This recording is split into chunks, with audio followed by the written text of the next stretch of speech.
Olá pessoal, estamos novamente na nossa teleaula para ver mercado de capitais. Lembrando que essa é a nossa quinta teleaula, né? Quero iniciar cumprimentando todos os polos, né, do estado de Rondônia, Acre e Goiás, dar boas-vindas. E hoje vamos enriquecer um pouco mais o nosso conhecimento. Quero passar a palavra agora ao professor Ednei para dar suas boas-vindas.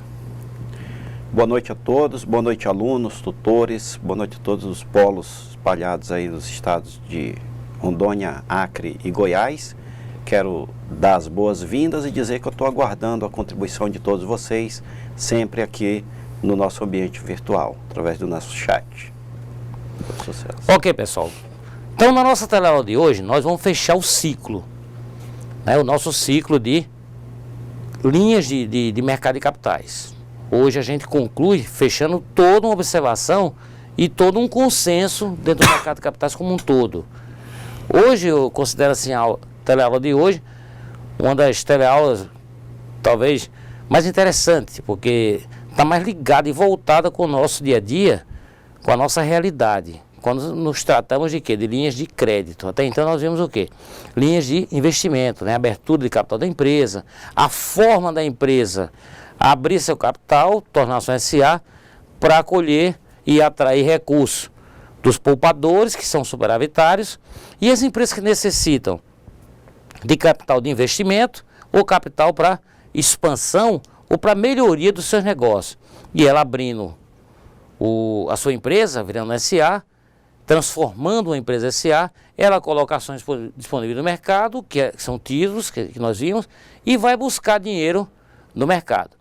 Uma outra forma das empresas conseguirem tocar para frente o seu investimento, tocar para frente o seu projeto de expansão, é através das linhas de financiamento, as linhas de crédito.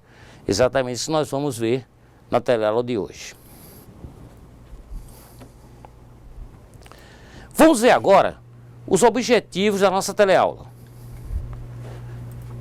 Conhecer os mercados financeiros, entender a função do mercado de crédito, conhecer as diversas modalidades de créditos adequadas a cada empresa, identificar as formas de concessão de créditos e suas garantias, conhecer os serviços prestados pelos bancos, entender a funcionalidade das concessões de crédito e o papel dos bancos.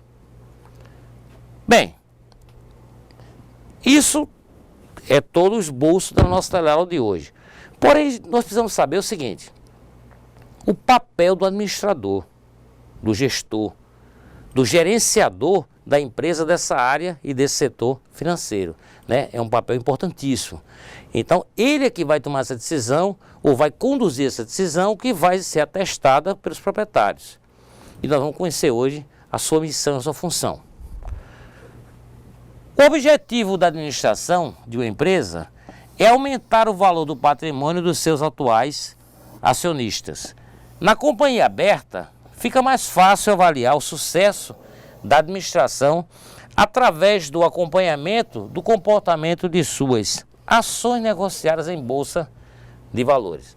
Muito bem, o papel da administração é gerar uma forma de gestão que seja economicamente com custos pequenos e aumente a lucratividade.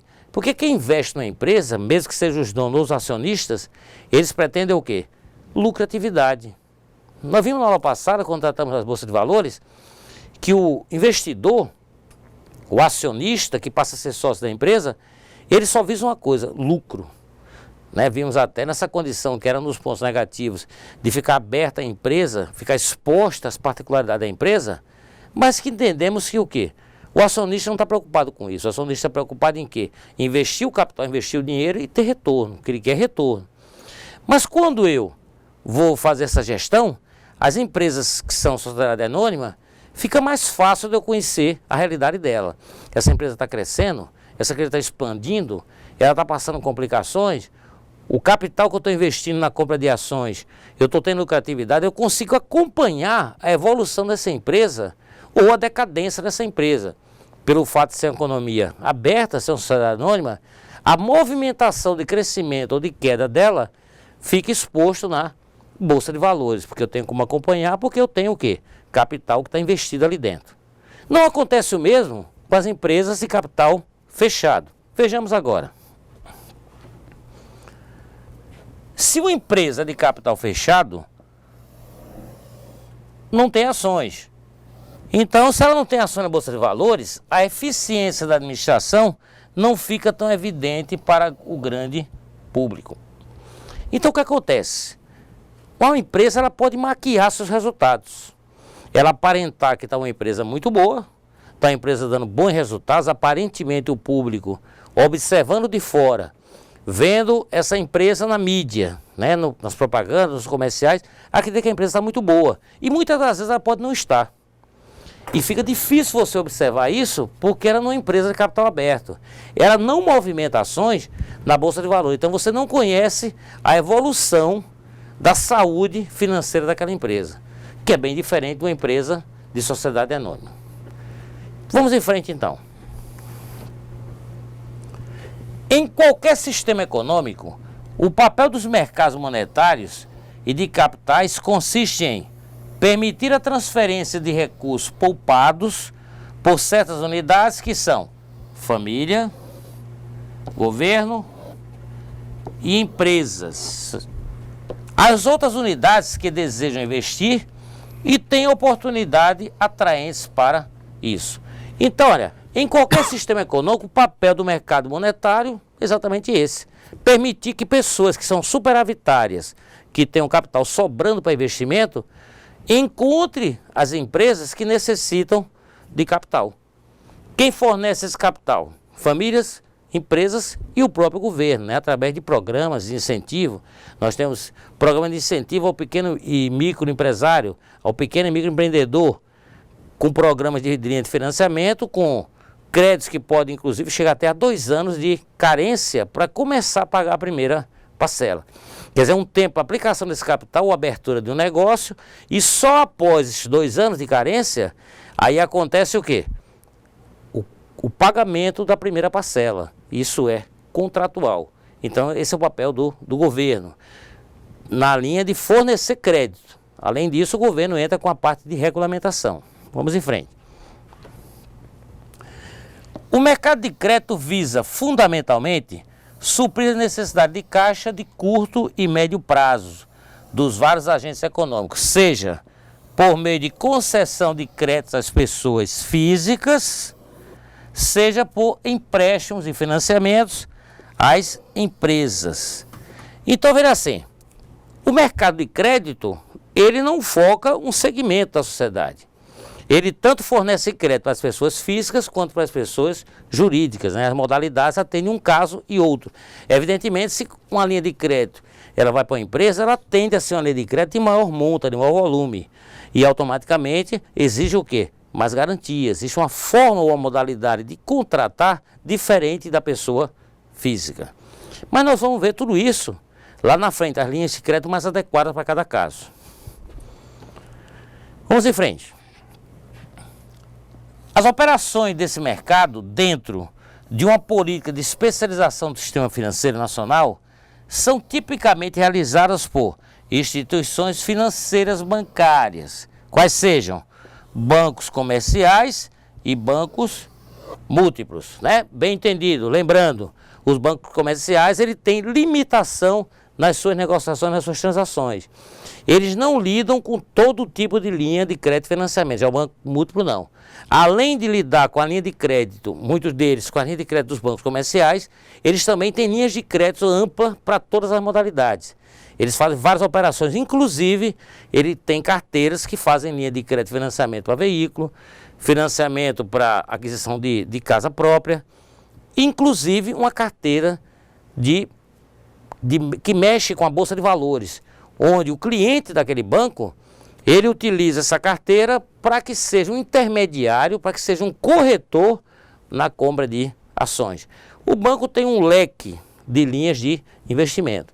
Evidentemente, também vai ter um leque de linhas de crédito. Essa é a característica do banco múltiplo. Vamos em frente. As atividades dos bancos que visam principalmente reforçar o volume de captação de recursos, têm evoluído para um processo de diversificação em produtos financeiros e na área de serviços prestados. Nessa estrutura, a atuação do mercado torna-se mais abrangente, provendo recursos a médio prazo, por meio de instituições financeiras não bancárias, aos consumidores de bens de consumo. Muito bem, como é que funciona essa linha de crédito de instituições não bancárias? Você vai, por exemplo, numa loja, ou você escuta um comercial de uma loja, diz assim: estamos vendendo cama box, geladeira, TV, em 10 parcelas no crediário da própria loja. Ou ele diz o crediário próprio. Teoricamente, não existe o quê? Uma instituição financeira envolvida no processo. Se é um financiamento próprio da própria loja, no carnê, ela vai te conceder um crédito para que você pague parcelado. Aí você pergunta: professor, mas não cobra juros? Cobra. Qualquer linha de empréstimo, ele vai cobrar juros, que é o preço do dinheiro. O preço do dinheiro é os juros. E só que ele vai fazer com capital próprio, teoricamente. Por que eu estou dizendo para você teoricamente? Porque a loja não é o negócio dela, o ramo dela não é mexer com emprestar dinheiro. E ela, na verdade, vai fazer o quê? Vai te fazer um empréstimo do dinheiro para que você pague aquele bem que você está adquirindo e você vai devolver isso parcelado. Sim, e onde é que entra essa linha de financiamento, já que ele não vive disso, não faz passivo financeiro, é uma linha de financiamento e não existe essa liberação. Acontece que a loja, como não é o ramo da atividade dela, ela não lida mexendo com dinheiro, ela precisa se capitalizar para fornecer esse financiamento, que ela chama de capital próprio, de financiamento próprio, no próprio carnê da loja. Ela pega um financiamento e um empréstimo num agente financeiro bancário. E esse dinheiro ela disponibiliza o que? Ela passa a ser uma intermediária. Ela é responsável pela quitação daquele empréstimo junto ao sistema financeiro. O cliente não aparece para o agente financeiro, só aparece para a loja. Então, se o cliente não paga, quem vai correr atrás de receber não é o banco que financiou, é a própria loja. Então, quando ela diz que faz no carnê próprio financiamento, carnê da própria loja, na verdade ela está usando recursos financeiros de um agente financeiro. Porque não é ramo de atividade da loja mexer com crediário. E ela não tem capital sobrando para fornecer crédito para todo mundo. O que ela faz? Vai buscar dinheiro no sistema financeiro, em bancos, e pega esse dinheiro e disponibiliza para o cliente. Quando ela diz que vai utilizar o próprio carnê, realmente emite, né? O carnê da própria loja. Você assina uma promissória, uma duplicata, em nome da própria loja, como beneficiário, como credor, você assina como devedor, com compromisso de honrar e pagar até o fim daquelas parcelas.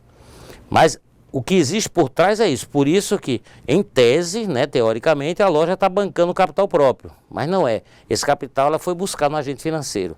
Então ele entra, na verdade, o quê? Como um intermediário, ele entra como um agente indireto de linha de crédito. Só que para o banco, o cliente não aparece. Vamos em frente então. Empréstimo de curto e médio prazos.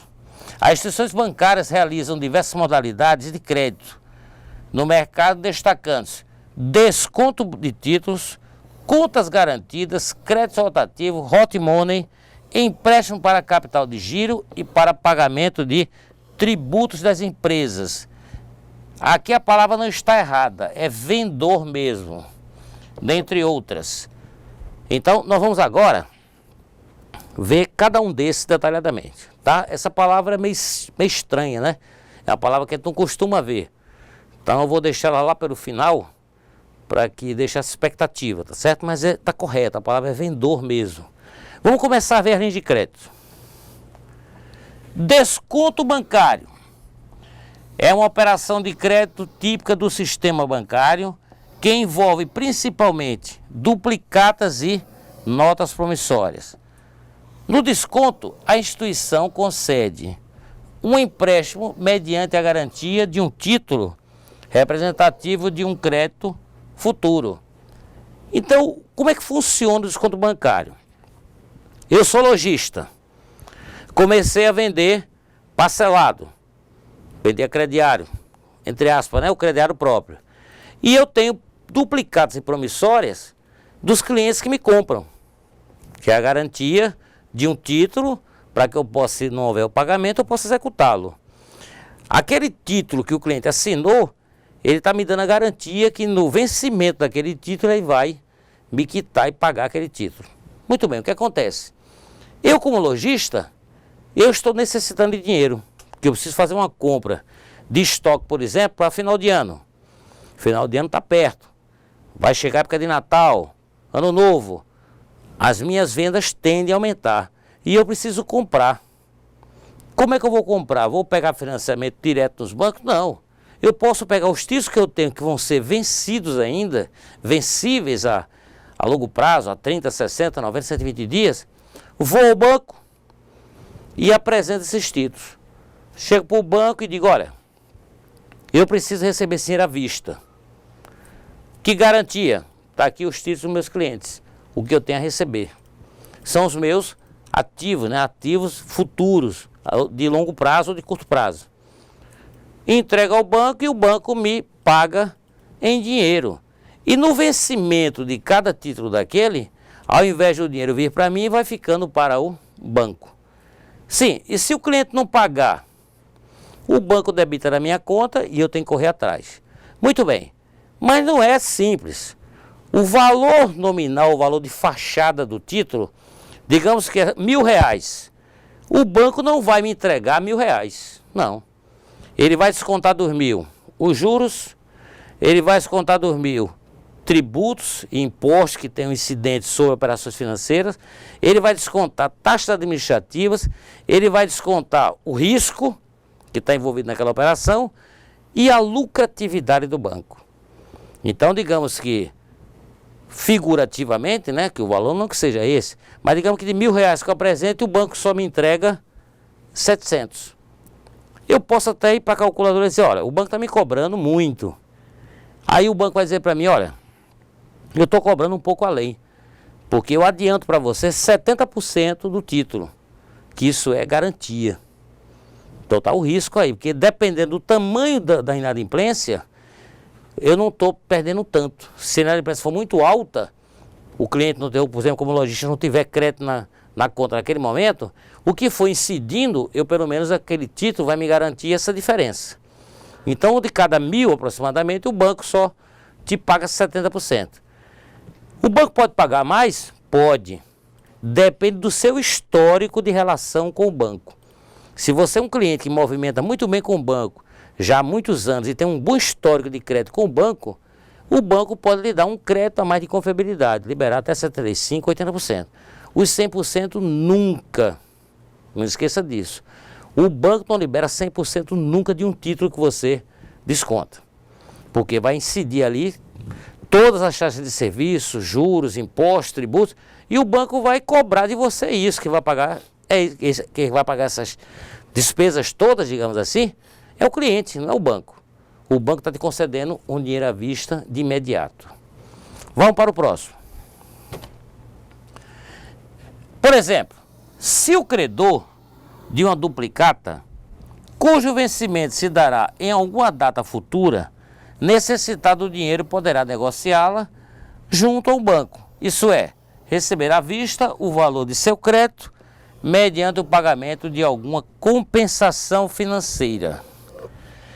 Essa compensação financeira chama-se juros, risco, taxa de administração.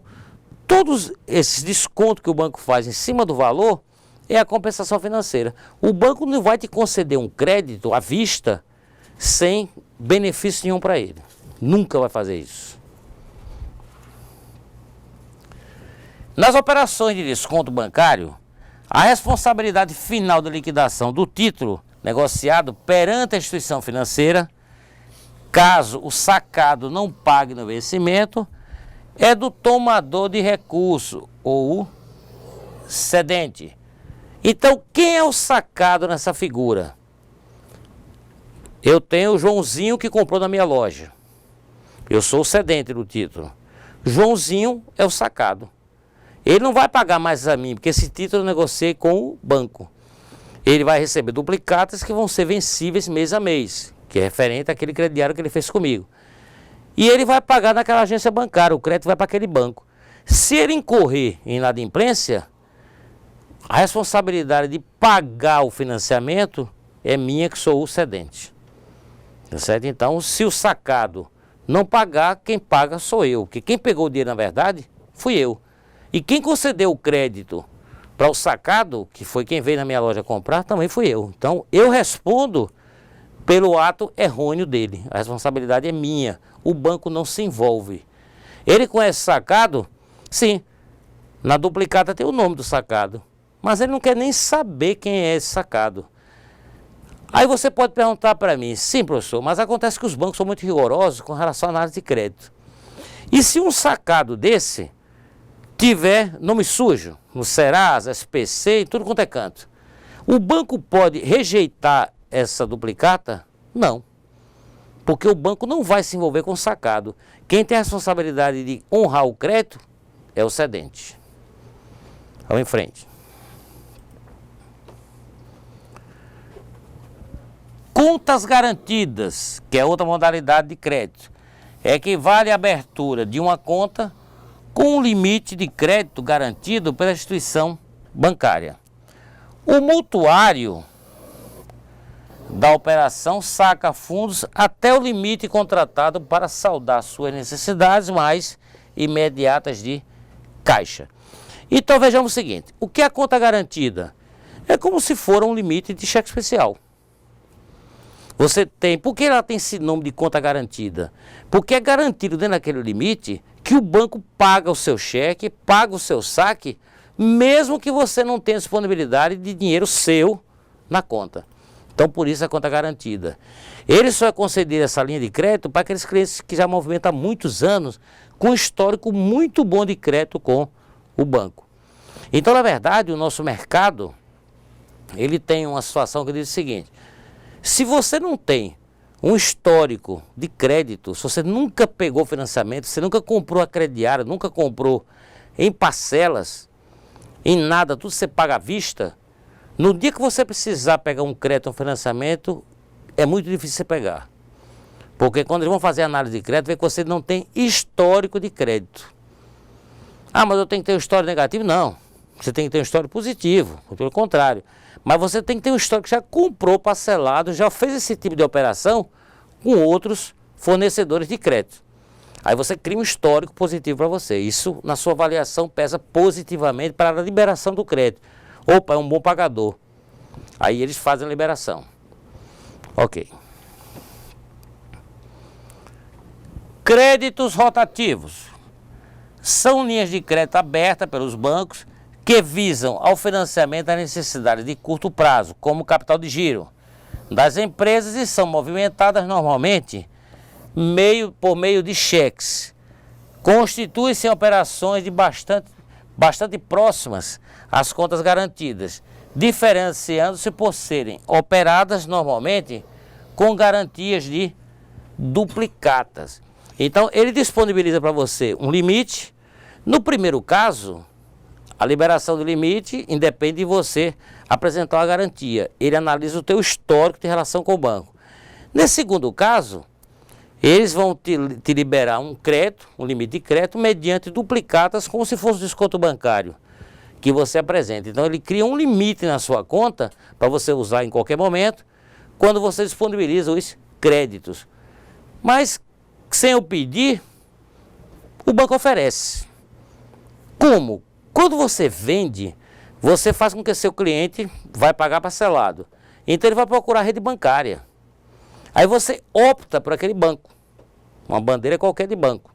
Vai optar por aquele banco. Quando você opta por aquele banco para receber as suas cobranças, o fato de você estar dando ao banco essa confiabilidade de receber suas cobranças, que ele vai cobrar uma tarifa sobre as cobranças, evidentemente, ele vai ganhar dinheiro com a sua cobrança, com a sua venda, ele te concede um crédito mediante todas aquelas duplicatas, que a gente chama de borderô, né? Então ele prega no banco um borderô com todas aquelas ações duplicadas que ele tem a receber no futuro. Então, ele precisa de um capital de giro, por exemplo. Então, ele tem um crédito imediato liberado por conta do que o banco vê no histórico que ele tem que receber. A garantia são as duplicatas. E quem responde por essas duplicatas se o cliente não pagar? O cliente do lojista, o próprio lojista. O banco não vai correr nessa modalidade, também não vai correr atrás do sacado. Quem vai pagar é o cedente, que no caso, o lojista. Operações de hot money. A palavra hot, traduzindo do inglês, significa quente. Money, dinheiro. Então, dinheiro quente. São operações de empréstimo de curto e curtíssimo prazo, normalmente de 1 a 7 dias, demandadas para cobrir as necessidades mais permanentes de caixa das empresas. As taxas de hot money são formadas com base nas taxas do mercado interfinanceiro, conhecida como taxa CDI, que é Certificado de Depósitos Interbancários. Muito bem. O que é o depósito interbancário? Quando um banco concede a outro uma linha de crédito. Só isso. O empréstimo passa a acontecer entre bancos. Um banco concedendo empréstimo para outro. E a taxa entre bancos, interbancária, a taxa interbancária, é uma taxa diferenciada. Porque, inclusive, eles podem fazer operações diárias. Ele faz um empréstimo hoje, amanhã já recebe. Quer dizer, o banco que forneceu esse empréstimo, ele consegue ganhar de um dia para o outro, na virada de um dia para o outro. Mas isso tem um nome, nós vamos ver aqui um pouco mais na frente. Então, o CDI, que lastreia as operações realizadas nesse mercado, sendo emitidos pelas instituições financeiras participantes. Basicamente, as operações do mercado interfinanceiro são realizadas por um dia, sendo estabelecidas a taxa over, como padrão dos juros do CDI. Então, over é uma operação rápida. Então, ele diz overnight, na virada da noite. Ele empresta num dia e já pega no outro. Esse tipo de operação aconteceu muito quando se tinha uma inflação muito alta, em que as pessoas, especuladores de mercado, investiam no overnight, hoje, no dia seguinte, ele resgatava. Tipo assim, o cara botava R$1.000 que ele tinha na conta dele e aplicava hoje no overnight. Quando era amanhã, tinha R$1.003 aproximadamente. Então ele ganhava R$3 numa virada de noite. Então era um mercado totalmente especulativo. O que acontecia? A inflação era muito alta. Nós tivemos inflação de 40%, 50%, 60% ao mês no Brasil. Então isso gerou um mercado especulativo financeiro. E quem tinha dinheiro ganhava muito dinheiro nessas aplicações. Evidentemente, quem paga a conta? A população. Vamos em frente. O custo dessas operações é baseado na taxa do dia de CDI, acrescida do spread, que é a diferença entre o que os bancos pagam na captação do recurso e o que eles cobram ao conceder um empréstimo para uma pessoa, física ou jurídica. No valor do spread bancário, estão embutidos também impostos como Imposto sobre Operações Financeiras e o extinto, quase sobrevivendo, CPMF, né? O que é o IOF? Imposto sobre Operações Financeiras. Qualquer movimentação que você faz em um banco, gera esse imposto. Vai arrecadado para o governo. CPMF, Contribuição Provisória sobre Movimentação Financeira. Foi provisória que durou anos. E escutamos recentemente a tentativa de voltar a CPMF com um outro nome, né? Então, na verdade, essas taxas, por exemplo, o spread. O que é o spread? Eu vou fazer uma relação interbancária. Vou pagar taxas de CDI, que é a relação que existe entre bancos. Se eu pego e vou pagar um certo juros para o banco, que eu estou pegando, eu como instituição financeira, para emprestar uma pessoa física. Essa diferença que existe, por exemplo, eu pago uma taxa aí de 3% ao mês, vou emprestar a 5%. Essa diferença entre 5 e 3, que eu vou absorver, é o que eu chamo de spread. Então, é a diferença entre o que eu vou estar pagando para outra instituição e o que eu vou estar recebendo. Bem entendido, né? Não esqueçam que nesse spread eu tenho que incluir, para cobrar de quem eu estou emprestando, as taxas de IOF, tem que cobrar dele, e CPMF quando tem CPMF, né? Então, todos os impostos e encargos que estão embutidos, quem paga é quem está pegando um empréstimo comigo, que sou a segunda instituição financeira. Na verdade, é uma cadeia de instituições financeiras. Eu pego empréstimo de um banco, pago uns juros para ele. E vou emprestar para a pessoa física, eu funciono como um intermediário. E essa diferença entre o que eu recebo do cliente e o que eu repasso para outra instituição, o que fica para mim é chamado de spread. Vamos em frente. Taxa over, também chamada de taxa overnight. Trata-se de um conceito de taxa de juros muito específico e que é eventualmente usado no mundo das finanças. A taxa de over é uma forma de expressar certa taxa de juros de um dia útil de forma anual, à base de 252 dias úteis no ano. Ou seja, ele só conta de segunda a sexta, que durante um ano dá 252 dias. Vamos em frente. Empréstimos para capital de giro, pagamento de tributos. Os empréstimos para capital de giro são oferecidos pelos bancos por meio de uma formalização contratual que estabelece as condições básicas da operação, como garantias, prazo de resgate, encargos financeiros e etc. Então, são empréstimos para capital de giro. O que é o capital de giro? Eu preciso comprar mercadorias para vender e movimentar minha empresa. Pronto. Então, ele tem as taxas específicas para o capital de giro. Vamos ver agora a questão da modalidade para pagamento de tributos. Os empréstimos para pagamento de tributos, por outro lado, constituem-se em adiantamentos concedidos às empresas para liquidação de impostos e tarifas públicas, como IPI, ICMS, Imposto de Renda, INSS, etc.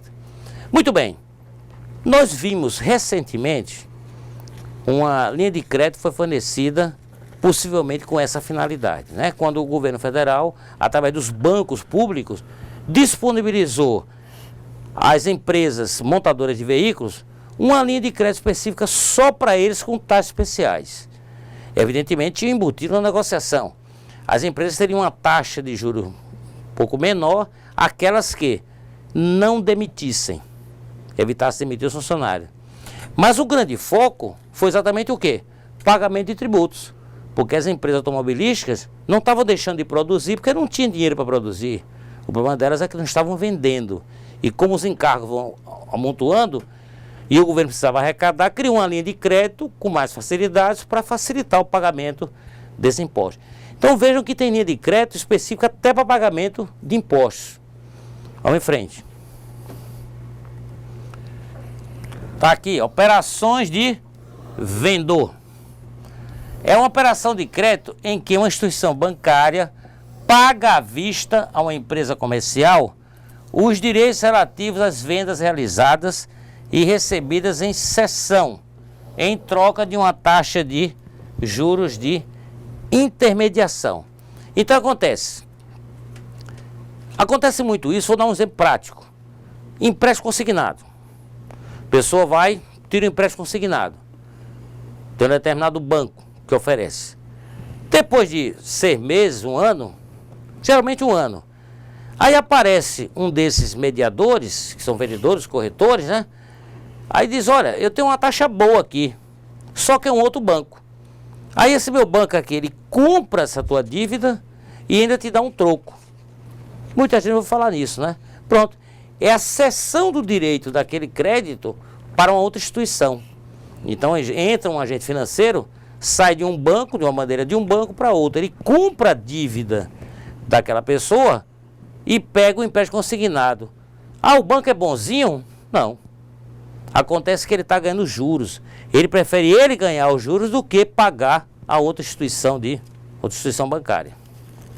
Vamos em frente. O banco paga à vista ao vendedor o valor dos créditos recebidos, descontado dos respectivos encargos financeiros. A responsabilidade principal do pagamento dos títulos ao banco é da empresa compradora, sendo por isso geralmente exigido que seja cliente conhecida da instituição, né? Então isso quando a modalidade ela é feita em linhas de crédito e financiamento, quando envolve crédito de produtos ou de mercadorias. No caso do consignado, o cliente que ele está fazendo o negócio, ele pode não ser até conhecido dele, porque não opera com ele, mas em compensação, ele tem o quê? Como garantia, o pagamento, que é um aposentado, um servidor público, e o desconto é feito direto no contra-cheque dele. Então é feito um desconto direto pela fonte pagadora, pelo governo, que repassa para o banco. Então, praticamente não existe o quê? Risco. Se não existe risco, ele consegue praticar taxas de juros menores. Repasse de recursos externos da Resolução 63. Então, a operação de empréstimo regulamentada pela Resolução 63 do Banco Central do Brasil constitui-se num repasse de recursos contratados por meio de captação em moeda estrangeira efetuada pelos bancos comerciais em múltiplos e bancos de investimento. Então, para que existisse essa captação de recursos de bancos externos para alimentar o financiamento do mercado brasileiro, o Banco Central criou uma regulamentação, a Resolução 63, que regulamenta todo esse tipo de operação, que ele inclui, inclusive, quem está autorizado e as formas e as modalidades de transação, porque incide nessa transação impostos, e o governo tem que regulamentar. Vamos em frente. Esses recursos são obtidos no exterior pelas instituições financeiras por meio de empréstimos ou colocação de títulos e repassado às empresas nacionais visando ao financiamento de capital de giro e capital fixo. Então, dentro das modalidades da linha de crédito que nós temos dos próprios bancos nacionais, ele pode buscar dinheiro lá fora. Que vantagem pode se apresentar? Vantagem é para o banco que está concedendo ao Brasil, uma pessoa física ou jurídica, uma empresa brasileira, porque ele paga taxas de juros menores lá fora. Por mais que incida uma tributação diferenciada por conta da importação de recursos, ainda fica mais em conta para o banco, mais barato do que vir buscar recursos no mercado interno, que a taxação fica maior para ele. Ou existe uma limitação, de crédito. Então é mais barato para ele, às vezes, buscar fora do que ir buscar interbancária. Vamos em frente. As empresas nacionais beneficiadas que repassam incorrem em vários encargos, como juros definidos pela taxa de juros interbancária no mercado de Londres. Já não usa o CDI, ele usa o LIBOR. O split, que nós vimos agora há pouco, que era expressa pelo adicional que ultrapassa o LIBOR, servindo de remuneração da instituição credora externa, comissão de repasse cobrada pelo Banco Nacional, repassador dos recursos e variação cambial. Então, quando o dólar está baixo, é interessante mais buscar lá fora, porque vai ficar mais barato para o banco que vai conceder o empréstimo. Vamos em frente. Quando a operação se realiza diretamente entre o banco estrangeiro e uma empresa não financeira nacional, o empréstimo passa a ser regulamentado pela Lei 4.131 de 62, que disciplina a aplicação do capital estrangeiro e as remessas de valores para o exterior. Nesse caso, a instituição financeira nacional atua somente como intermediador da operação. Então, o que significa isso? Significa dizer que ela não vai receber uma taxa de juros, uma lucratividade muito alta, porque ela vai só ser intermediária, ela vai só cumprir a burocracia. Vamos em frente. Crédito direto ao consumidor, conhecido como CDC. É uma operação tipicamente destinada a financiar a aquisição de bens e serviços por consumidores ou usuários finais. A concessão de crédito é efetuada por uma sociedade financeira e a garantia usual da operação é a alienação fiduciária do bem objeto do financiamento. Então, nós vemos muito esse exemplo quando se financia veículos, né? Carro, moto. em que o próprio bem fica garantido. Então, essa é uma modalidade de crédito que nós, pessoas físicas, nós cidadãos comuns, conhecemos, até utilizamos, né, para financiar nosso carro, nossa moto. É um tipo de linha de crédito mais usual na nossa categoria de trabalhador, de pessoas comuns, né, que vivem na sociedade no dia a dia. As outras linhas de crédito são mais voltadas para as empresas, né, para as empresas que têm suas linhas de crédito, como eu falei no início da nossa teleaula. Tem uma linha de crédito para cada modalidade. Essa CDC é a mais conhecida por nós, né, é a mais usual entre as pessoas físicas. Vamos em frente. Assunção de dívidas, outra palavra diferente, né? Constitui-se em operação destinada a empresas com recursos em caixa para a quitação de uma dívida futura. O banco negocia a liberação de recursos equivalentes ao valor da liquidação da dívida vencida, garantindo uma aplicação financeira a taxas superiores às geralmente praticadas para os fundos de serem utilizados na quitação. Então, na prática, como é que funciona isso? Eu sou uma empresa que teria um financiamento num banco. Peguei 10 mil. Vou pagar ele parcelado, vou terminar de pagar ele no final do ano que vem. Aí acontece o seguinte, eu recebi um aporte financeiro que eu não estava esperando. Entrou um dinheiro na minha empresa e eu comecei a ter o quê? Condição de quitar aquele empréstimo agora. O que é que o banco faz comigo? Diz, olha, faz o seguinte, não me paga esse empréstimo agora não, vai pagando por mês.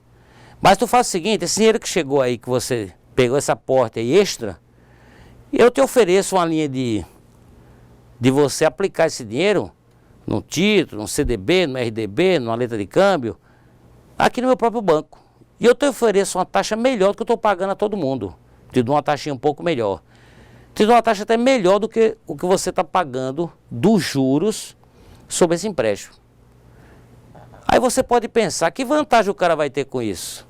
O banco vai perder dinheiro? Não, porque o banco não cobra só juros.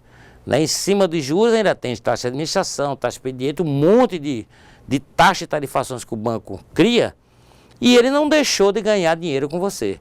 E esse dinheiro que ele vai te pagar uma taxa de juros equivalente, ele vai emprestar muito mais caro, porque evidentemente nesse ciclo a taxa de juros vai estar mais alta. Então ele, por mais que pague um pouquinho mais a você numa aplicação, ele vai ganhar muito mais dinheiro pegando aquele teu dinheiro e emprestando a outros por uma taxa muito mais alta. O banco não perde dinheiro nunca. Vamos em frente. Adiantamento de contrato de câmbio ACC. É denominado ACC, é uma operação que representa um incentivo de crédito aos exportadores. É desenvolvida com o objetivo de dinamizar exportações nacionais, tornando-as mais competitivas no mercado. Então, o ACC é uma linha de crédito específica para exportadores. Ponto. Ele precisa fazer movimentação, precisa de movimentação logística, precisa fazer desembaraço alfandegário. Isso gera um custo. E pode não estar previsto. A empresa, como produziu para fazer a entrega lá fora, ela está descapitalizada. Então existe a linha de crédito ACC, que é própria para exportadores. Vamos em frente. A operação pode ocorrer na fase de produção da mercadoria a ser embarcada ao exterior, expressando-se com a característica de financiamento à produção. Nessa fase, a operação é conhecida como ACC, adiantamento de contrato de câmbio. Então, na verdade, ele tem duas formas ou duas maneiras, ou dois momentos dele conseguir essa linha de crédito, essa linha de financiamento. Uma, quando ele está fazendo a parte produtiva. Ela entra como financiamento para a produção, mas não perde o foco que é uma linha de crédito para a produção, para financiamento da produção, para exportação. Por isso que é um adiantamento para crédito de cambial, né? Para crédito externo, para financiamento de exportação. Tem outra modalidade? Tem, vamos conhecê-la agora.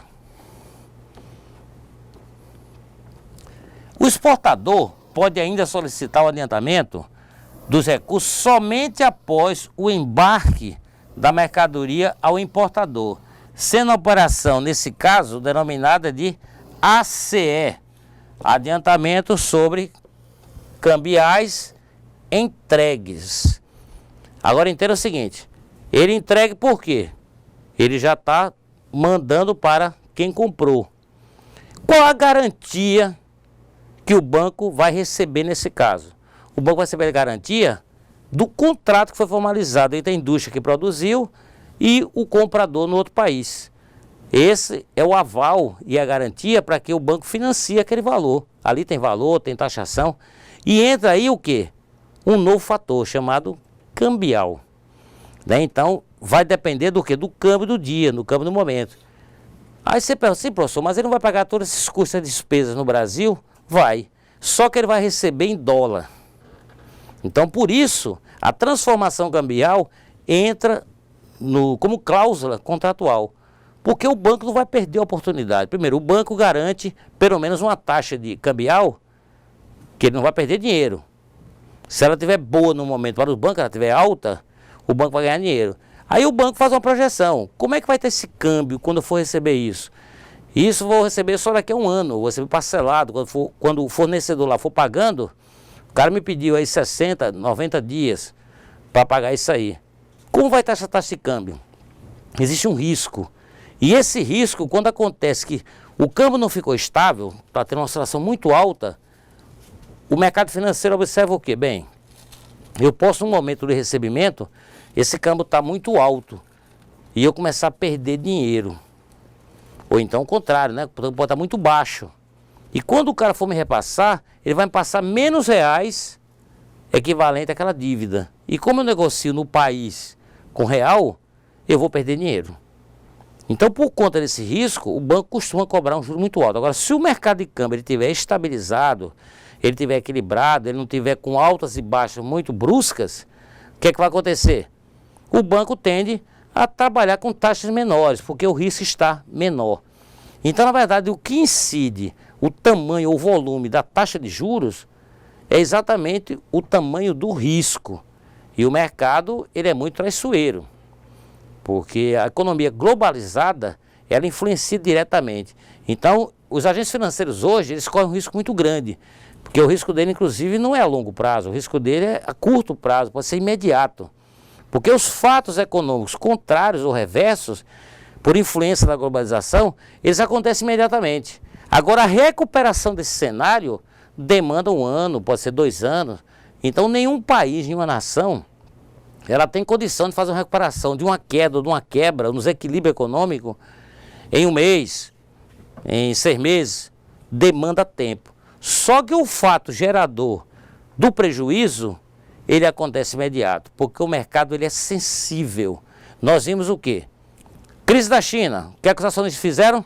Começaram a tirar dinheiro do mercado financeiro. Começaram a tirar dinheiro, porque ficaram com medo de quê? Das empresas quebrarem e eles perderem dinheiro. Aí o que acontece no cenário diferente? Correm para mercados que tiram uma confiança. Foram para o mercado norte-americano. E o brasileiro, acreditaram um pouco no Brasil.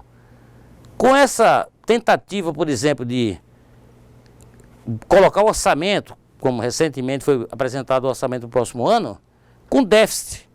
O que é que o acionista fez? Opa, o país vai gastar mais do que vai gerar renda. Vai ter uma despesa maior do que vai gerar recursos. Então, não dá certo. Então, as bolsas despencaram. Ela reage na hora. Porque o acionista ele tem essa flexibilidade. Começa a tocar as ações dele para vender. Vende esse livro, pega o dinheiro dele de volta. Quem faz isso mais rápido, garante seu capital mais rápido de volta. Então, o mercado financeiro é um mercado altamente arriscado. Né? Nós vimos isso na teleaula passada. Hoje nós estamos vendo o quê? O contrário, né? As linhas de financiamento, a linha de crédito. Então, quem empresta, quem concede crédito, também corre risco. Né? O banco tem mecanismos, por exemplo, de cobrança desses créditos muito rigorosas. Ele tem corpos jurídicos que são muito rigorosos e vão atrás de tudo. Eles penhoram tudo. Nem quem morre se livra, porque defunto não se livra de dívida. Ele se livra de pagar, mas quem paga é a herança, os herdeiros. Então as dívidas se transferem. As dívidas se transferem. O que o cara deixar, eles vão buscar. Então, não tem essa situação. Né? Os critérios de avaliação de garantia de crédito, a justiça tem mudado um pouco com relação a essa garantia. Por exemplo, o cara comprou um carro financiado. Está lá pagando. Foi um banco que forneceu crédito. O carro está alienado. tem lá a documentação dele. Está no nome da pessoa, mas tem lá, alienado ao banco tal. Aí a pessoa tem outra dívida qualquer. O cara pagou o carro 1 ano. Comprou o carro para pagar em 3 anos, por exemplo. Pagou 1 ano. Aí ele tem uma dívida com outro banco. Cartão de crédito, por exemplo. Ou cheque especial. Aí ele deve aí 5 mil reais de cartão de crédito. Não paga, não tem de onde pegar. Aí o que acontece? Os advogados do banco do cartão de crédito acionam a justiça e vão buscar a penhora do veículo. Antes não podia. Não, o veículo não é dele. Ele é um promitente comprador, ele é um promitente proprietário. Mas ele não quitou ainda. Está no nome do banco que financiou o carro para ele. Muito bem. O banco que ele está devendo o cartão de crédito, o que é que faz? Quando ele penhora, ele garante os créditos das parcelas que ele pagou. O que é que vai acontecer? Se ele quitar o carro, o banco vai buscar. Leiloa, recebe a parte dele que está devedora e devolve o resto se sobrar para ele. Se sobrar. Se ele ficar devendo no outro banco, o carro vai para leilão, quita a dívida do outro banco, quita a dívida do banco do cartão de crédito e se sobrar alguma coisa fica para ele. Se faltar ainda, o banco vai ficar atrás dele cobrando. Então mudou muito a questão da interpretação jurídica para garantir quem presta, para garantir quem corre o risco e ter a garantia para evitar a história do golpe, né? A história do estelionato. Então a lei está ficando mais rigorosa e protegendo para quem presta. Muito bem, pessoal. Na sequência, nós temos uma atividade que vocês vão fazer aí nos polos, né? Nós vamos dar esse tempo vocês fazerem, utilize os recursos que você tem, inclusive do apostilado, e daqui mais 20 minutinhos, rapidinho a gente volta. Até daqui a pouco então, pessoal.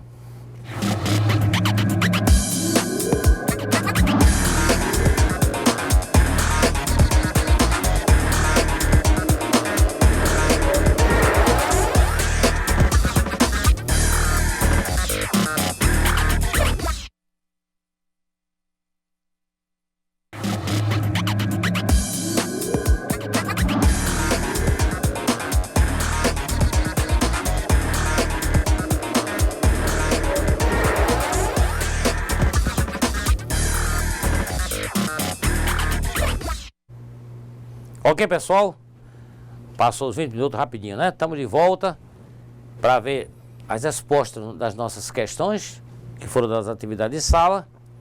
Só que antes eu queria ver com o professor Ednei, como é que está a nossa interação com os polos, professor? O pessoal está se comunicando, estão enviando perguntas, estão relacionando, como é que está a movimentação dos polos? Por favor. O chat hoje está bem movimentado. Nós temos um questionamento ainda do aluno Andrei, que é do polo lá de Espigão do Oeste. Ainda durante a sua explicação, ele pergunta a diferença sobre o fluxo de caixa operacional e o fluxo de caixa de acionistas. Então, Andrei, respondendo para você, o fluxo de caixa operacional é o teu caixa depois que você retirou o pagamento de todas as despesas. Então, esse é o teu fluxo de caixa operacional. O fluxo de caixa de acionista é aquela parte que interessa aos investidores, aos acionistas. Então, o fundo de caixa, o fluxo de caixa do acionista é o fluxo de caixa operacional, mais os empréstimos, né, o resultado dos empréstimos, o resultado dos juros, mais os resultados das aplicações. Não é isso, professor Celso? Isso. Então, você pega assim, ó, o fluxo de caixa operacional, tudo que tua empresa vendeu, entrou em dinheiro, está ali. Mas você sabe que não é só entrar, você tem custo, você tem despesa, então você paga a despesa. O fluxo de caixa operacional é tudo que entrou no teu caixa, pagou a despesa, o que sobrou é teu fluxo de caixa operacional. A gente poderia até dizer assim grosseiramente, né, para a gente entender. É o teu líquido, pronto, é o que sobrou. Tá, e o fluxo de caixa acionista. Você pega o fluxo de caixa operacional, ou seja, o teu lucro que sobrou, teu caixa, tirou a despesa. Pega essa sobra aqui, ó, soma mais investimentos acionistas, que foram investindo, comprando mais ações, os empréstimos que você tirou para agregar valores à tua empresa, soma esse caixa que você tinha, soma mais. Você vendeu, teve clientes que pagaram em atraso. Quando paga em atraso, você cobra juros. Esses juros você inclui mais ele com essa soma no caixa. O que mais? você tinha recursos sua empresa e aplicou no banco. Então você recebeu juros de que as aplicações financeiras feitas nos bancos. Então esse juro que você recebeu, que é um extra, você inclui nisso. Soma tudo, somou o teu líquido do caixa, o que chegou de investimentos acionistas, os empréstimos que você tomou, somou o teu caixa, mais os juros que você recebeu dos pagamentos em atraso dos seus clientes, mais os juros das aplicações financeiras que você fez aplicações em bancos ou em bolsa, que você recebeu de juros. Somando tudo isso, dá o teu fluxo de caixa de acionistas, que é exatamente o que o acionista quer saber. Como é que está? E você vai informar, sim, mas como é que está o movimento da minha empresa? Quando você vai informar qual foi o movimento da empresa naquele ciclo, naquele período, você tira tudo isso do fluxo de caixa acionistas e informa para ele o fluxo de caixa operacional, que ele sabe como é que está a saúde da empresa, como que a empresa naquele ciclo temporal, ela vendeu. Vendeu bem? Então o caixa está bem, porque vendeu, pagou a despesa, sobrou positivo, a empresa está bem. Então ela estando bem, entra mais esses agregados, os investimentos que vêm dos acionistas, entra mais os juros que ele recebeu das vendas foram feitas, se foram pagamentos feitos em atraso, o cliente pagou juros, então você entrou. Empréstimo que foi feito para incrementar o teu fluxo de caixa, para incrementar teu capital de giro. Pegou um empréstimo em banco, agrega ali, foi entrada. Soma mais os juros das aplicações financeiras que você fez. Então você dá o teu saldo que você vai informar para o acionista. Ó, hoje a empresa fechou assim.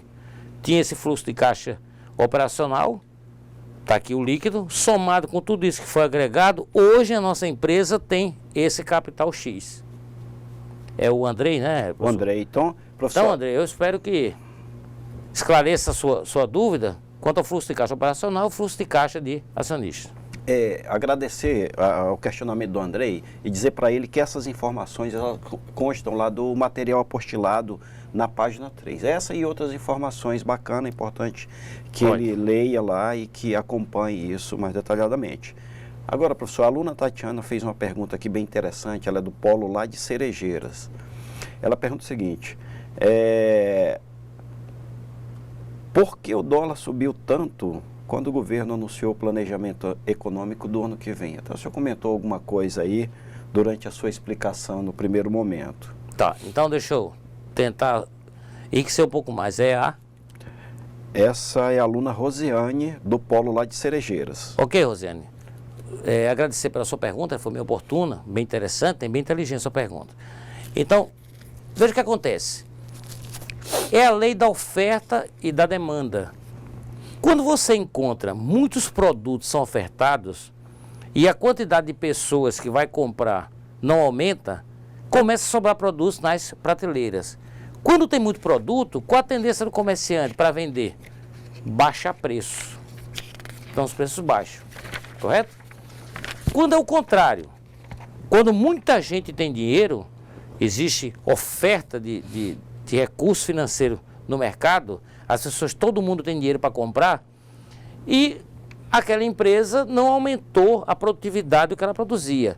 Ela continuou produzindo o que ela vendia normalmente. Mas mais pessoas passaram a ter dinheiro na mão.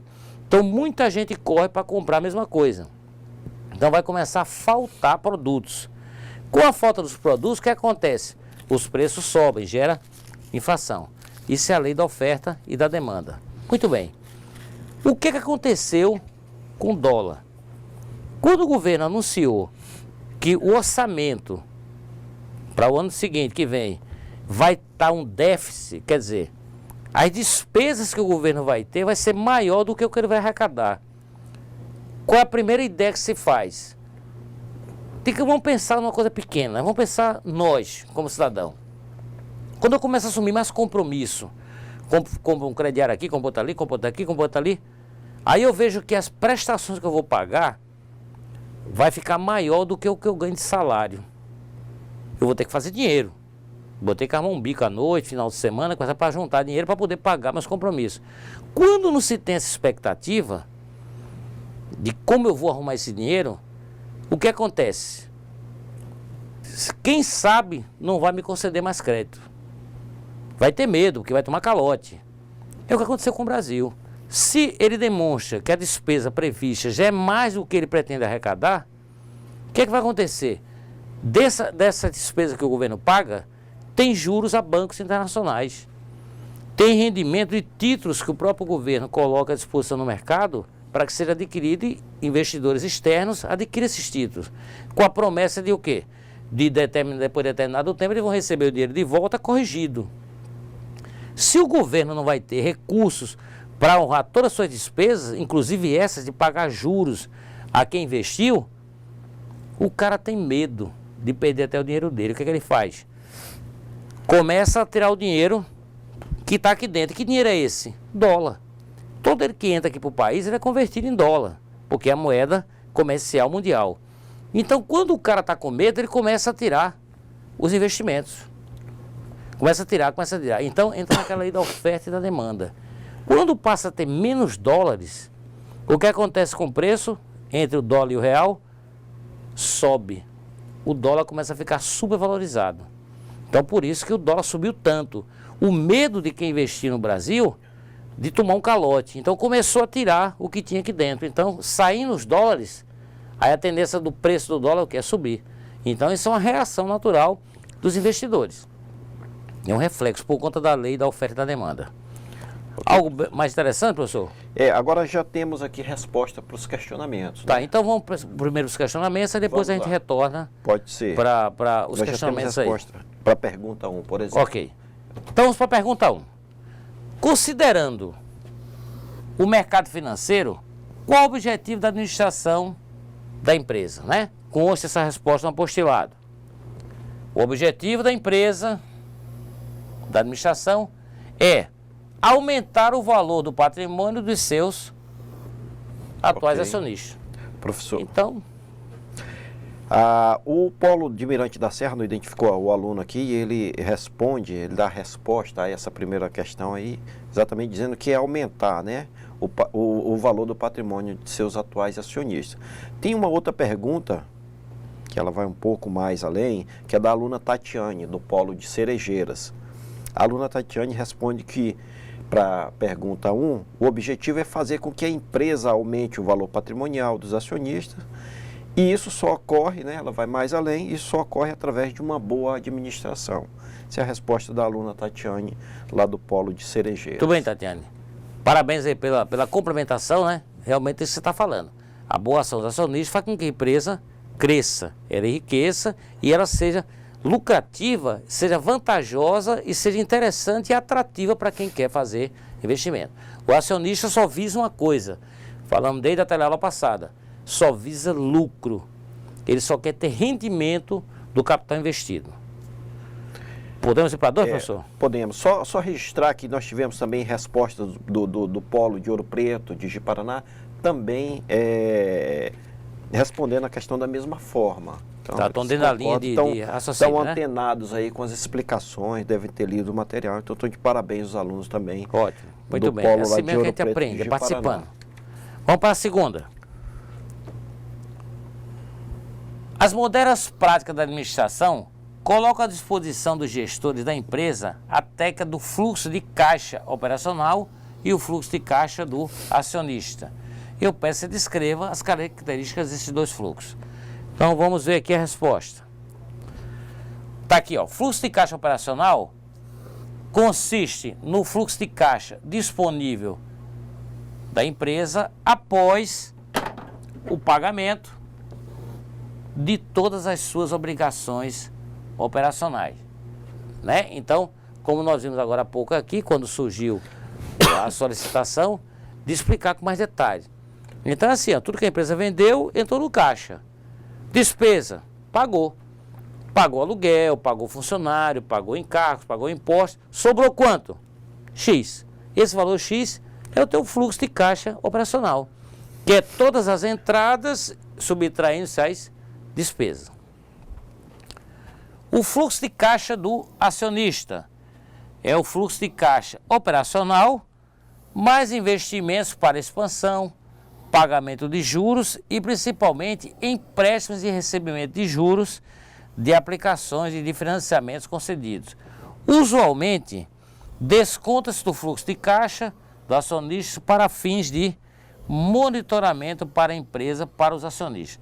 Então, veja assim, eu posso grosseiramente entender que o fluxo de caixa de acionistas, ele é o que sobrou do líquido fluxo de caixa operacional, agregado todos esses recursos, recursos para expansão, recursos de investimento, empréstimo, juros recebidos, tudo que é entrante na conta caixa, ele agrega e vira fluxo de caixa de acionista.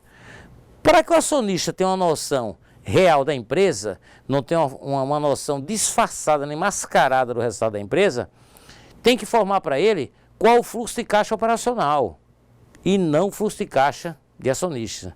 Porque o que é o fluxo de caixa de acionista? É o que sobrou da empresa agregado ao que está sendo investido. Porque se você demonstrar para o acionista o fluxo de caixa de acionista, ele pode ter receio que exista uma maquiagem nos resultados. Ele não vai conhecer a real situação da empresa. Como é que a empresa fechou nesse ciclo? Ela fechou bem? Sobrou dinheiro? Está dando lucro a empresa? Ela fechou negativa? Ela fechou o mais e o menos, ficou pau a pau, não deu nada, não sobrou nada, ela não está sendo mais rentável? Como é que está essa empresa? Então, para que ele tenha essa noção, é preciso que você trate o quê? Passe para ele apenas o fluxo de caixa operacional. Ok, se tiver ainda alguma dúvida, podem tentar mandar aí, que dentro do tempo dando a gente esclarece. Vamos em frente então. Alguma pergunta mais, professor? Aí não, né? Não, eles responderam a questão 2, mas nesse sentido mesmo. Então em frente. Participando. Questão 3. Descreva as características do desconto bancário de títulos. Aí nós temos... Vamos ver a resposta aqui. É uma operação de crédito típica do sistema bancário, que envolve principalmente duplicatas e notas promissórias. No desconto, a instituição concede um empréstimo mediante a garantia de um título representativo de um crédito futuro. Então é bem típico, né? Essa característica do desconto bancário, quando eu vendo parcelado para os meus clientes, da minha loja, por exemplo, e eles assinam promissório e vão pagar no carnezinho da loja. Eu pego essa nota promissória, que tem lá as datas de vencimento de cada parcela, vou no banco, negocio, pego o dinheiro à vista e a cada vencimento de cada parcela eu repasso para o banco. Lembrando que o valor de fachada ou de face que aparece no título, ele não vai me pagar integral. Em média, ele me paga apenas 70%. Se depois de todos os encargos, todo mundo pagou direitinho, caiu no vencimento certinho, e não houve mais encargos gerados, se sobrou mais ainda algum valor, o banco não retém, não arruma um jeito de reter não. O banco deposita na minha conta, ele segura 30% para garantir juros, impostos, variação de taxa de inflação, que pode encarecer o juros, o banco não vai perder dinheiro. O que ele faz? Me entrega 70%, quando todas as parcelas estiverem quitadas, ele faz um levantamento. Se houve alguma despesa adicional no período, por conta de atraso, alguma coisa dessa natureza, ele desconta de mim e me devolve o restinho. Caso não tenha nada e ainda tenha uma sobra desses 30%, ele me restitui. Tem essa garantia também. Tem alguma colocação interessante, professor, da questão 3? Para essa pergunta, nós tivemos a participação de vários polos, entre eles o da aluna Rosiane, que é do polo lá de Cerejeira, que responde exatamente isso aí que o senhor falou, e ela acrescenta que a responsabilidade final da liquidação do título negociado perante a instituição financeira é um dinheiro que pode ser negociado com o banco. A Márcia, a aluna Márcia, que é lá do polo de Ouro Preto do Oeste, ela também responde essa questão, acrescentando que no desconto a instituição concede o empréstimo mediante a garantia de um título representativo de um crédito futuro. Então nós temos a participação dessas duas alunas aí. Ótimo, agradecer a participação dos polos, né?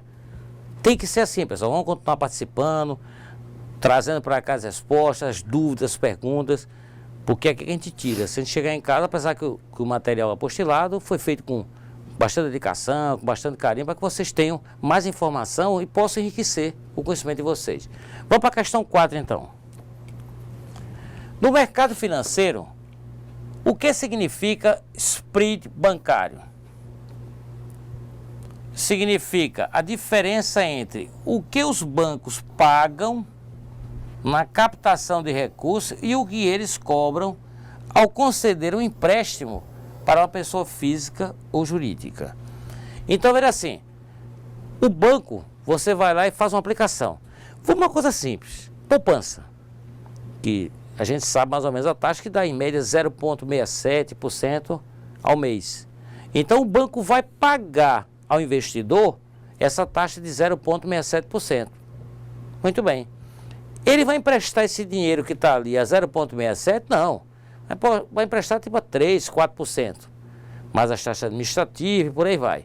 E ele inclui ainda o IOF e CPMF quando tem, né? Então, toda a carga tributária ele inclui ali. Então, ele vai cobrar de quem ele vai conceder o empréstimo, quem vai ser tomador do empréstimo, todo esse custo. Então, onde é que fica o spread? O que ele recebeu do tomador, do empréstimo que ele cobrou dele, menos o que ele está pagando a quem fez o investimento, o que sobra, ou o líquido disso, né, que é o que o banco vai ficar para si, chama-se spread. Então, a diferença do que ele cobrou de quem ele emprestou o dinheiro para quem concedeu o empréstimo para ele, que o banco vai, na verdade, captar.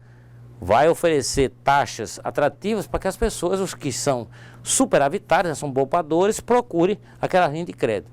Vamos dizer que ele entra numa linha de crédito que renda um pouco mais. Ele consiga aí 1%. Então você tem um dinheiro, investiu num tipo de aplicação no banco e você ganhou 1%. Aí o banco vai ofertar isso o quê? 4%, por exemplo. Esses 4% está incidido aí dentro toda a carga tributária, juros, tudo. Vai emprestar 4% a uma outra pessoa. A diferença entre 4 e 1 é 3. Esses 3%, que é o que sobra de diferença, é chamado de spread. É a diferença entre o que ele paga ao investidor e o que ele concedeu o empréstimo ao tomador. Então, essa diferença entre o que o tomador está pagando ao banco e o que o investidor está investindo no banco, essa diferença é chamada de spread. Bem simples, não tem muito mistério. É uma palavra de origem inglesa, porque, na verdade, toda a nossa contabilidade e administração tem origem norte-americana. Por que isso? Porque segue-se o modelo de uma economia, de um país que é padrão e é modelo econômico. Então, você tende a seguir os padrões dele. Então, copia-se o modelo da administração da economia, porque já deu certo lá, tende a dar certo aqui. Lógico que não se pode pensar assim, né? Tem vários fatores envolvidos com isso. Alguma pergunta diferente, professor? Professor, nós temos aqui uma resposta da aluna Cirlei, do Polo lá de Ouro Preto, alinhada aí com a resposta que o senhor já passou, e também da outra aluna, Simone, que é do Polo lá de Nova Brasilândia. O pessoal está participando bastante, também alinhada aí com tudo isso que o senhor respondeu nessa questão de número 4. E aí tem aqui o Polo de Vilhena, não tem aqui, não identificou. Ela pergunta o seguinte: professor, por que a média do spread dos bancos é de 7% e a média de juros é de 1,75% ao mês? Essa é a aluna Raquel, lá do Polo de Vilhena. O spread é 7% e a média de juros do banco é 1,5%. É o 1,5% que ela fala, né? 1,5%. 1,75%. 1,75%. Então, os juros, esses juros é os juros que você possivelmente está querendo dizer isso. É os juros que o banco paga a quem fez uma aplicação. 1,75%, 1,075%. Então, quem aplicou no banco, na letra de câmbio, no CDB, no RDB, qualquer título, qualquer papel do banco, o banco está pagando a ele 1,75%. E ele empresta 7%. Essa diferença do spread, que, lógico, é absurda, né? É um troço desumano. Mas essa é a realidade do mercado financeiro. Então, o que a gente conclui? Nós, como pessoas físicas, por exemplo, o que a gente faz de mais inteligente é evitar de ser tomador de empréstimo, né? Porque as taxas são muito altas e isso vai embora tudo que a gente ganha. Então, não é compensador, né? Tem aquele tal que só ganha dinheiro quem tem, né? As empresas, elas têm umas particularidades, mas ela nunca ela vai tirar um empréstimo que comprometa todo o patrimônio, não. Ela faz um empréstimo baseado no seu movimento de caixa, geralmente a médio e curto prazo. A não ser se seja investimentos virtuosos, como construir usinas hidrelétricas ou grandes centrais, que envolvem uma obra de construção civil muito grande, de longo tempo, aí o empréstimo passa a ser de grande monta, né? Mas isso aí, no decorrer da obra, vai sendo recebido, eles vão repassando ao banco. Mas não é negócio. O que a gente vai fazer é procurar economizar. Então, pessoal, para a gente fechar hoje, quero só fazer um lembrete, né? Que essa é a nossa última teleaula. Na próxima semana, nós vamos estar fazendo uma revisão rápida e vocês terão já a sua prova da disciplina de mercado de capitais, né? Peço a vocês que dêem uma lida no apostilado, dediquem um pouco, vão ter o feriado na próxima semana, então aproveita o dia para estudar, faz de conta que você foi trabalhar e foi assistir a teleaula. Dedica aquela horazinha, porque vai ajudar você, que eu quero que todo mundo tire nota boa e se dê bem e tenha aproveitado bastante. Quero agradecer aos polos, a participação, né? Muito bom isso aí, deixa a gente feliz aqui, que vão se ter dúvidas, vão se alinhando. Então, muito bom, agradeço a vocês. Até a semana que vem, passa a palavra ao professor para suas considerações finais e despedida. Boa noite a todos, também quero agradecer a participação, dizer que eu fiquei muito feliz hoje com o chat, a gente teve uma participação maciça aí, né, professor, de todos os polos, e dizer que a gente se encontra na próxima teleaula, na próxima semana. Ok, pessoal, até mais então.